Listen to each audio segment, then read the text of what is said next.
तीन हिंदी भाषी राज्यों में चुनाव में मिले झटके के बाद कांग्रेस अब मिशन 2024 के लिए नरम पड़ती दिख रही है। इसका असर इंडिया गठबंधन की रणनीति पर भी है। अब कांग्रेस का रुख थोड़ा लचीला दिख रहा है और उसने खुद ही पहल करते हुए जेडीयू, सपा और तृणमूल कांग्रेस से बात की है। इसके बाद पार्टी ने 19 दिसंबर को इंडिया गठबंधन की मीटिंग का भी ऐलान कर दिया है। इसके अलावा कांग्रेस ने संकेत दिए हैं कि वो महाराष्ट्र, यूपी, बिहार और बंगाल जैसे राज्यों में क्षेत्रीय दलों के लिए कुछ सीटों का त्याग करने के लिए भी तैयार है।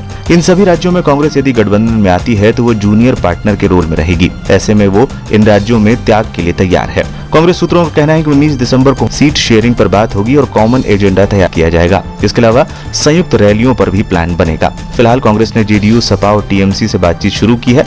माना जा रहा है कि कांग्रेस के तेवर अब थोड़े नरम हो सकते हैं। इसकी वजह यह है कि हिंदी भाषी राज्यों में उसकी करारी हार हुई है।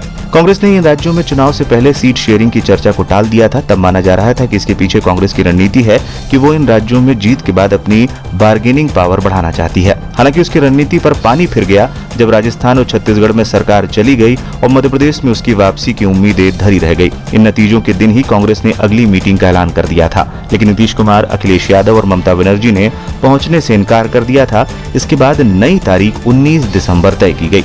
इस बीच कांग्रेस ने डीएमके से भी संपर्क साधा है और लीडरशिप से कहा है कि वो अपने नेताओं को संभल कर बोलने की नसीहत दे। हिंदी भाषी राज्यों में गोमूत्र स्टेट कहने और सनातन पर विवाद के चलते कांग्रेस को भी घिरना पड़ा है। भले ही तमिलनाडु में ही अपना जनाधार रखने वाली टीएमके को इस विवाद से ज्यादा नुकसान नहीं है, लेकिन कांग्रेस अपने खिलाफ नैरेटिव बनने की चिंता से परेशान है। माना जा रहा है कि कांग्रेस के दखल के बाद ही गोमूत्र राज्यों वाले बयान पर एस सेंथिल कुमार ने अपना बयान वापस ले लिया था। अब देखना है 19 दिसंबर को होने वाली इंडिया गठबंधन की बैठक के बाद क्या कुछ तस्वीरें स्पष्ट हो पाती हैं। हंगामा टाइम्स की तमाम खबरों को देखने के लिए हंगामा टाइम्स को सब्सक्राइब कर लीजिए और बेल आइकन दबा लीजिए। अगर आपको ये वीडियो अच्छा लगा हो तो लाइक बटन प्रेस कर अपनी प्रतिक्रिया हमारे कमेंट बॉक्स में देना मत